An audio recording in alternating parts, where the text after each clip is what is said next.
আসসালামু আলাইকুম ভিউয়ার্স, আমি অবস্থায় তৌকির আছি আপনাদের সাথে। আজকের এই ভিডিওতে আমরা আলোচনা করব এই যে ডেমোস যেই পার্টটা আছে না, ডেমোস একটা বাটন টাইপের একটা হচ্ছে এখানে শেপ আছে, আমরা দেখতে পাচ্ছি কম্পোনেন্ট বা পার্ট, ঠিক আছে, বা এলিমেন্ট যেটাই বলি না কেন আমরা, তো এইটা নিয়ে কাজ করব। তো আপনি যদি এই যে ডেমোস লেখাটা এটা যদি আপনি না চান, হ্যাঁ, তাহলে আপনি কি করবেন দেখেন। আমরা এইখান থেকে প্লাগইনসে যাই, ইনস্টল প্লাগইনসে যাই, যাওয়ার পরে এটাকে একটু বাম দিকে নেই, ওকে। তো আমরা এখানে যেটা করব, যেমন ইনবায়ো থিম ডেমো, তাই না, থিম ডেমো, এটাকে যদি ডিঅ্যাক্টিভ করে দিই তাহলে ওই অপশনটা আর আসবে না। দেখেন এখানে আমরা ডিঅ্যাক্টিভ করছি। ডিঅ্যাক্টিভ করার পরে আমরা যদি এখানে যে একটা রিলোড দেই, দেখেন সেই অপশনটা কিন্তু আর নেই, তাই না। বাট আপনি চাচ্ছেন যে ওইখানে থিম, মানে কি বলে, ওইখানে ডেমোজ লেখাটা থাকবে। এটাকে অ্যাক্টিভ করে দিই। ডেমোজ যে পার্টটা, সেই পার্টটা থাকবে, বাট আপনি অন্য আরেকটা কিছু এখানে লিখতে চাচ্ছেন, হ্যাঁ। তো আমি যেটা করব, আমি আমার নাম এখানে লিখে দেবো। আসলে এটা কী হবে, যে দেখতে একটু ভালো লাগবে আর কি, হ্যাঁ, যে এক সাইডে এবং হচ্ছে কি বলবো এটাকে, মাঝখানে হচ্ছে যে আপনার নাম শো করছে। তো এখানে একটা জিনিস, এখানে ক্লিক করলে দেখেন এই যে এখানে কিছু ডেমো চলে আসছে, তাই না।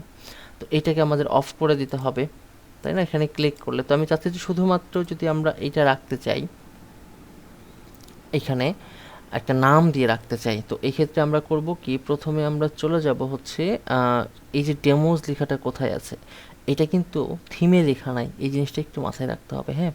এটা থিমে লেখা নাই, এটা লেখা আছে হচ্ছে প্লাগইনে। তো আমাদেরকে প্লাগইনে চলে যেতে হবে। কোন প্লাগইনে যেতে হবে, এই যে ইনবায়ো থিম ডেমোস, ওকে। তো আমরা করব কি, আমরা হচ্ছে, আচ্ছা ভিডিওটা একটু পজ করে নিয়ে আমি আসলে সি প্যানেলটাতে চলে যাচ্ছি।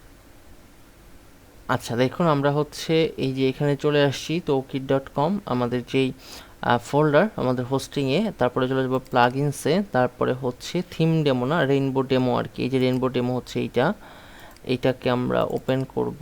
করার পরে এই যে ডেমো পিএইচপি, এটাকে রাইট ক্লিক করে এডিটে চলে যাব, হ্যাঁ, ওকে। যাওয়ার পরে আমাদের যে কাজটা হবে সেটা হচ্ছে ডেমোস লিখে আমরা এখানে খুব সহজে সার্চ দিয়ে দিব, হ্যাঁ। এই যে এখানে যাই, এখানে কি আছে, ডেমোস, তো না। তো আমরা এখানে কি লিখব, সার্চ করব, ডেমোস লিখে হিট করি, ওকে। এই যে যেমন এখানে দেখেন স্টার্ট রাইট ডেমো আর ইন রাইট ডেমো, এই যে এইটুকুটাই কাজ, ঠিক আছে। তো এইখানে যদি আমি লিখে দিই, আমি আমার নাম লিখে দিচ্ছি, হ্যাঁ, ওকে। তারপর এটাকে সেভ করতে হবে। করার পরে যদি আমরা এখানে যে একটা রিলোড দিই, দেখেন এখানে কিন্তু আমার নাম চলে আসছে, তাই না।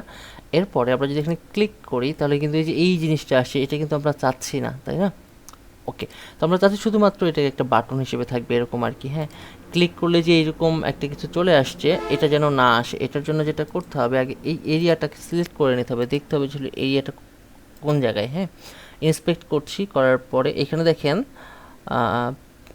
এই যে ডেমো মডেল এরিয়া ওপেন, ঠিক আছে। তো এইটাকে আমরা একটু চেক করে দেখি, যে এইটাকে আমরা যদি একটু স্টাইল দিয়ে দেখি, ভিজিবিলিটি হিডেন, দেখেন ভিজিবিলিটি যখন আমরা হিডেন করে দিচ্ছি, এই যে হিডেন করলাম, তখন এখানে আসছে না, এখানে ক্লিক করলেও ওইটা আসবে না, হ্যাঁ। আচ্ছা তাহলে আমরা কি করব, এই যে ভিজিবিলিটি হিডেন, এইটা আমরা এইটুকুটাকে কপি করে নিই, হ্যাঁ, ওকে। কপি করে আমরা এখানে গিয়ে এই যে দেখেন ডেমো মডেল এরিয়া, তাই না, এইখানে আমরা ইনলাইন সিএসএস করতে পারি। আমরা যদি এখানে বলে দিই স্টাইল ইকুয়াল, ওকে, আমরা ভিজিবিলিটি হিডেন করে দিলাম, অ্যান্ড দেন ফাইনালি আমরা এটাকে সেভ করে দিলাম। সেভ করার পরে যদি আমরা এখানে যে একটা রিলোড দেই, ওকে, এখানে ক্লিক করলে এখন আর কাজ করবে না, মানে কাজ করবে না বলতে কি, যে ওই যে যে একটা ইন্টারফেস আসছিল, সেই ইন্টারফেসটা এখন আর আসবে না, ঠিক আছে।